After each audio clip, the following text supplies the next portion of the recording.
राहुल गांधी ने पुलिस हिरासत में बस में बैठते हुए जो कुछ कहा था वो आपको सुनाना चाहता हूं, जरा सुन लीजिए। वो एक्चुअली बात नहीं कर सकते हैं, रियलिटी ये है, क्योंकि सच्चाई देश के सामने है।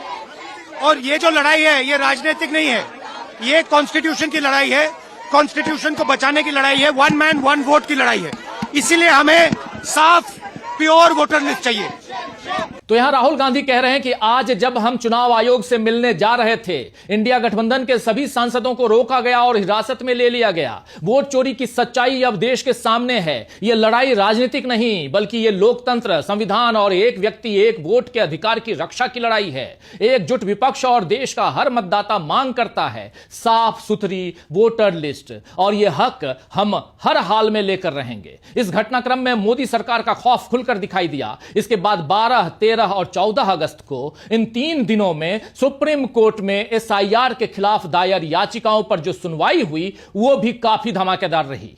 बीजेपी सांस थामे इंतजार कर रही थी या करती रही कि चुनाव आयोग सुप्रीम कोर्ट में मजबूती से टिका रहेगा, लेकिन याचिकाकर्ताओं की दलीलों के आगे चुनाव आयोग के तर्क बेकार साबित हुए। इधर संसद के मानसून सत्र में तो बीजेपी घिरी ही हुई है। सड़क पर भी बीजेपी का विरोध अब तेज हो चुका है। आज यानी 17 अगस्त से राहुल गांधी एक नई यात्रा पर निकल पड़े हैं और इस बार राहुल का साथ दे रहे हैं तेजस्वी यादव। आप जानते हैं कि राहुल और तेजस्वी की इस यात्रा का नाम है वोटर अधिकार यात्रा। वोट चोरी के खुलासे के बाद अब राहुल गांधी की यह नई मुहिम है जिसमें वो लोगों को जागरूक करने के लिए निकल पड़े हैं कि अपने वोटर होने के अधिकार को बचाने के लिए उन्हें उठकर खड़ा होना होगा। संविधान ने हर नागरिक को, आप जानते हैं, वोट डालने का अधिकार दिया है, लेकिन बीजेपी के शासन में इस अधिकार को छीना जा रहा है। बिहार में एसआईआर के जरिए 65 लाख लोगों के नाम वोटर लिस्ट से काटे जा चुके हैं, यानी उनके पास अब वोट देने का अधिकार नहीं रहा। संविधान को खत्म करने के लिए बीजेपी ने यह नया तरीका ढूंढा है जिसका पर्दाफाश राहुल गांधी ने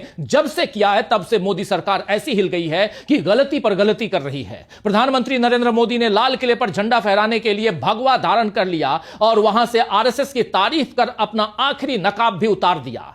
मोदी के भाषण को सोशल मीडिया पर जितने लोगों ने सुना उससे कई गुना ज्यादा लोगों ने राहुल गांधी को बारिश में भीगते हुए राष्ट्रगान गाते हुए देखा। लोगों की पसंद और उम्मीदें अब किस तरह शिफ्ट हो रही हैं, इसे सोशल मीडिया के जरिए आप, उनके आंकड़ों के जरिए आप जांच सकते हैं, यानी आंकड़े जाहिर कर रहे हैं। मोदी से लोगों का मोह भंग हो चुका है, यह नजर आ रहा है। हालात तो ऐसी हो गई है कि अब इस पर भी सवाल उठ रहे हैं कि क्या मोदी ने वाकई वाराणसी की सीट जीती है या उनकी जीत भी उनके दावों की तरह फर्जी हैं, क्योंकि मोदी की तरह ही अनुराग ठाकुर ने भी बड़ी गलती कर दी है। राहुल गांधी की तर्ज पर अनुराग ठाकुर ने भी प्रेस कॉन्फ्रेंस कर रायबरेली और वायनाड समेत कई सीटों, खासकर तीसरी सीट उनकी जो है वो कन्नौज है, इन सीटों के वोटर लिस्ट पर सवाल उठाए कि इसमें कई व्यक्तियों के नाम 2 जगह क्यों हैं या मकानों के पते गलत क्यों हैं। अनुराग ठाकुर ने ऐसा करके चुनाव आयोग पर ही सवाल उठाए।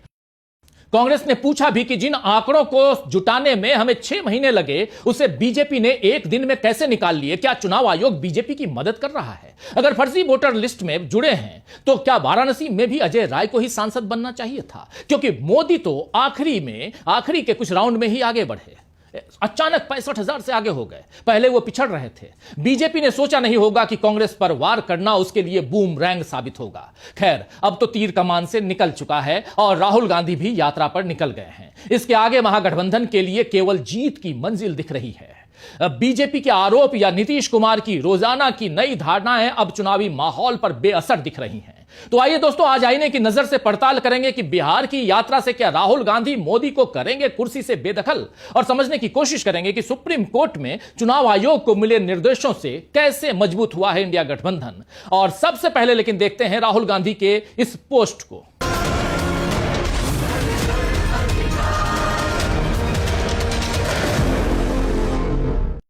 इस वीडियो को शेयर करते हुए राहुल गांधी ने लिखा है कि 17 अगस्त से वोटर अधिकार यात्रा के साथ हम बिहार की धरती से वोट चोरी के खिलाफ सीधी लड़ाई छेड़ रहे हैं। यह सिर्फ एक चुनावी मुद्दा नहीं बल्कि ये लोकतंत्र, संविधान और वन मैन वन वोट के सिद्धांत की रक्षा का निर्णायक संग्राम है। हम पूरे देश में स्वच्छ मतदाता सूची बनवाकर ही रहेंगे। युवा, मजदूर, किसान, हर नागरिक उठो और इस जन आंदोलन से जुड़ो। अब की बार वोट चोरों की हार, जनता की जीत, संविधान की जीत। आप जानते हैं कि 2019 में जब मोदी दोबारा सत्ता पर लौटे थे तब भी ईवीएम में गड़बड़ी और चुनावी धांधली के सवाल उठे थे। खुद राहुल गांधी को अमेठी में हार का सामना करना पड़ा था। राहुल गांधी ने तब कांग्रेस अध्यक्ष के पद से इस्तीफा दे दिया था। हालांकि राहुल की नेतृत्व क्षमता का पता कुछ वक्त पहले हुए राजस्थान, मध्य प्रदेश और छत्तीसगढ़ चुनाव में मिल गया था, जहां बीजेपी को हराकर कांग्रेस सत्ता में लौटी थी। खासकर मध्य प्रदेश और छत्तीसगढ़ में तो 1.5 दशक लंबे इंतजार के बाद कांग्रेस को जीत मिली थी, मगर लोकसभा चुनाव में फिर हार मिली। तो सवाल उठने लगे कि क्या वाकई बीजेपी को लोग पसंद करते हैं या कहीं कोई बड़ी गड़बड़ है। राहुल गांधी तब तो शांति से विश्लेषण में लगे रहे, लेकिन इसके बाद 2022 में उन्होंने भारत को नापने का जो सिलसिला शुरू किया, तो अब वो बीजेपी के खेल को अच्छे से समझ गए हैं और जनता के बीच उसका खुलासा कर रहे हैं। 2022 में कन्याकुमारी से श्रीनगर तक राहुल ने भारत जोड़ो यात्रा की और इस पद यात्रा में जिस तरह आम जनता उनके साथ उमड़ पड़ी, उसने बता दिया कि लोगों को राहुल गांधी और कांग्रेस की विचारधारा का पूरा यकीन है। इसके बाद राहुल गांधी ने 5 न्याय की बात करते हुए भारत जोड़ो न्याय अधिकार यात्रा निकाली। इसकी शुरुआत उन्होंने उस मणिपुर से की जहां आज तक मोदी नहीं गए हैं। मणिपुर से मुंबई तक की इस यात्रा का भी असर देखने को मिला। अब राहुल तीसरी बड़ी यात्रा पर निकले हैं। आज सासाराम में उन्होंने यात्रा शुरू की है और माना जा रहा है कि इसमें बिहार के चुनावी समीकरण बदल सकते हैं। शनिवार को पवन खेड़ा ने इस यात्रा से पहले जो कुछ कहा है, आइए जरा उसे सुन लीजिए। जब भी राहुल जी ने यात्रा पे जब निकले हैं, इस देश के लोकतंत्र ने करवट ली है। ये फिर एक ऐतिहासिक यात्रा जो कल शुरू होने वाली है, लोकतंत्र करवट लेने वाला है। हम सब के अस्तित्व की लड़ाई के लिए यह यात्रा एक मील का पत्थर साबित होगी। This March will become a milestone in the history of our democracy. Every time Mr. Rahul Gandhi has embarked upon a march like this, democracy has turned a page, a leaf. And such marches always strengthen, enrich our democracy.